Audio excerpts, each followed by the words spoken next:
Alright everyone, it is time to commence the hook tutorial. Is that okay with you? Yes, it's okay with you.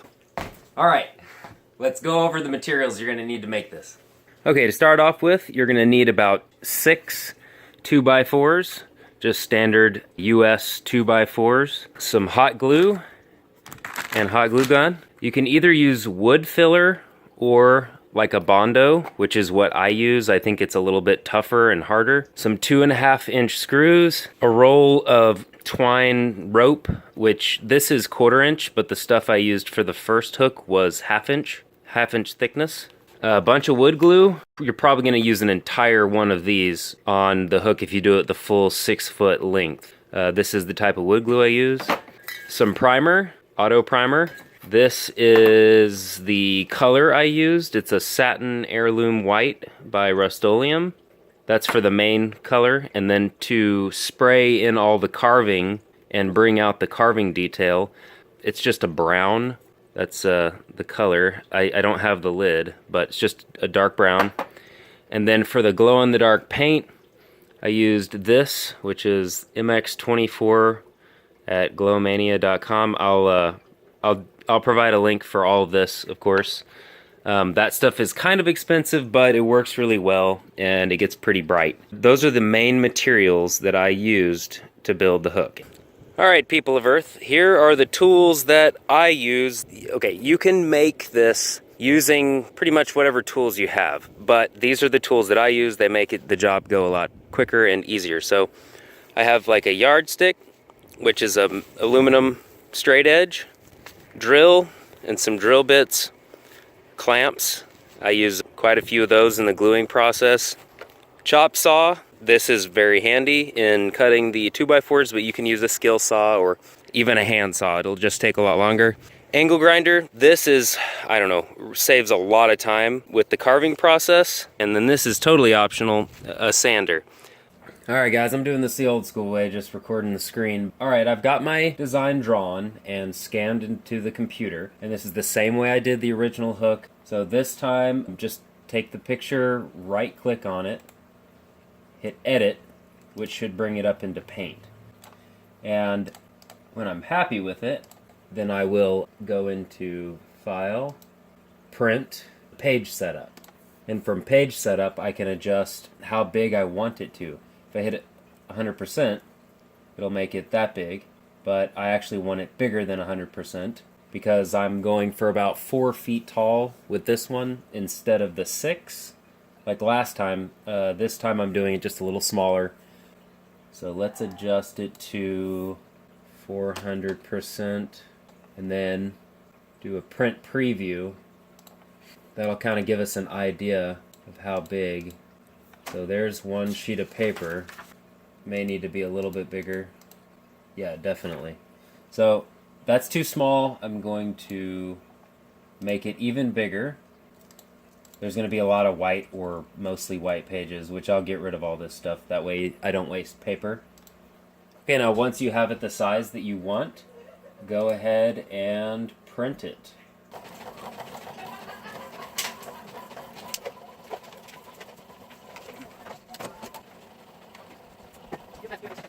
Now that you have all your pages printed out, take your pages, start flipping them over and connecting them like this. And if you notice how, if you were to just tape them together, you'd have a gap, like a white space.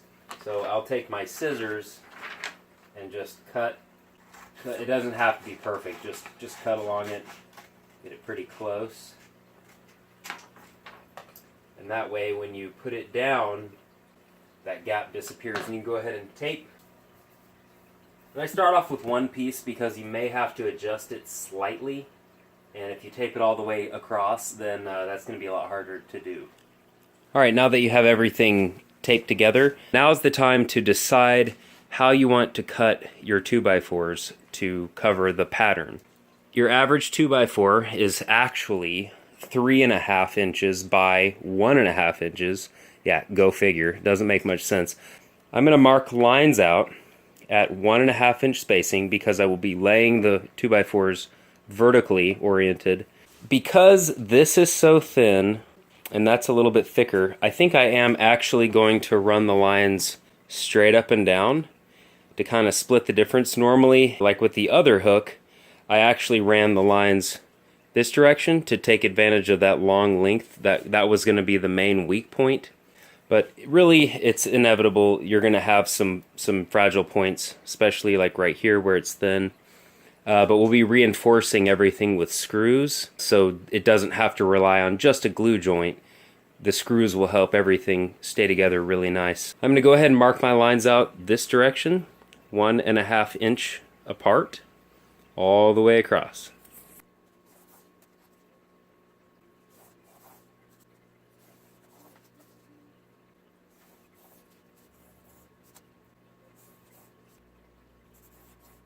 We got all of our lines drawn, and each one of these gaps represents a 2x4 laying down like this. Now I'm going to go back and number each piece, and then I will write each one of those numbers on the corresponding 2x4 that I cut. That way I can remember if for some reason the parts get jumbled up, I won't have to sit there and guess. They'll all be numbered and easy to put together. 1, 2, 3, 4. Now I'm just going to grab a 2x4, bring it inside, and mark the lines where I need to cut them. Just lay it down. I'm going to mark 4 marks representing this cut and this cut. Tip it over, mark a line here, tip it over the other side, mark a line where it needs to go, same for this side, and then before I even take it off, I'll usually mark the number. So this is the number 1. Flip it over, and then just connect your 2 marks with a line. So like that. Okay.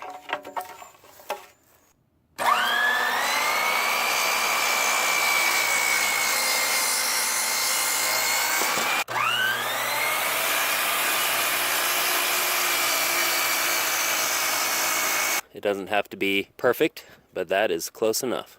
Alright, next thing I do is I double check my cut.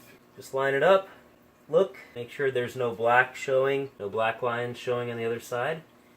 That looks good. So that's my first cut, first piece. Let's do all 22 more.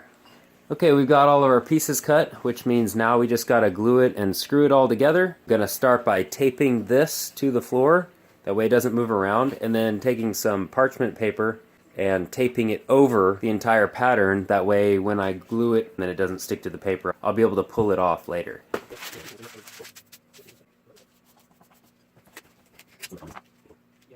Okay, let's do this. Like this. Okay, now that we have our pattern and parchment paper secure on the floor, I'm going to pre-drill some holes for the screws we're going to screw in later. What I do is I take a drill bit that is slightly larger than the screw. That way, when I screw the screw in, it will pass through that hole, grab the other piece of wood on the other side, and then pull the 2 pieces together tightly. If you just screwed this through one side and then into the other, if there's a gap when the screw goes through, that gap will remain there. It won't cinch the pieces together tightly. Wherever you screw, make sure that you're not going to end up carving in that area. Obviously, you don't want to hit it with whatever you're using to actually do the grinding.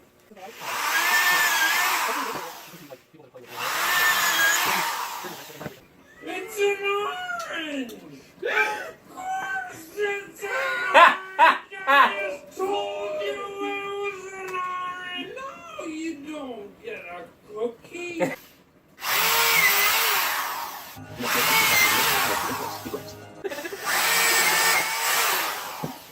Okay, normally I wouldn't use a roller this size to apply the glue, but my little roller kind of left it full of glue and it dried out, so I'm using what I have. Put each piece down, glue both edges, and then run a screw through, make sure it's nice and tight, and if I need to, I will add clamps. These I got at Harbor Freight.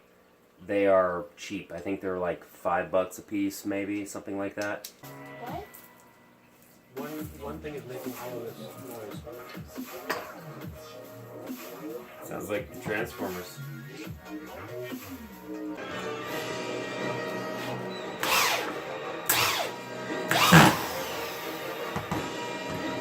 Okay, the hook is fully glued and screwed, and it has had a chance to dry overnight, so it is ready to take off the clamps.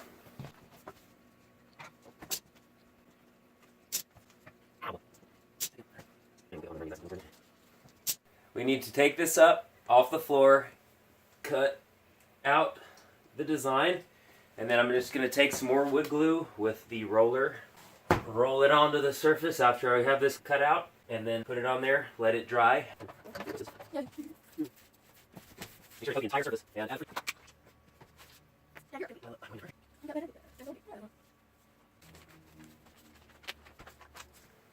pattern's all glued down, and the next step is carving. Alright guys, that's it for part 1. Stay tuned for part 2. It's coming soon. And to quote the great Philip DeFranco, if you like this video, if you like what I do on this channel, go ahead and hit that like button. And if you're new here, go ahead and hit that subscribe button. One more thing, please go ahead and check out my Patreon. If half you guys donated $1 a month, I could do this full time, like actually quit my job and do this. And I also wanted to give a big shout out to Chris Bogle. Man, he just became a $20 patron of mine. Dude, thank you. Really awesome. You can find a link to that in the description down below. And thanks guys. See you guys next time.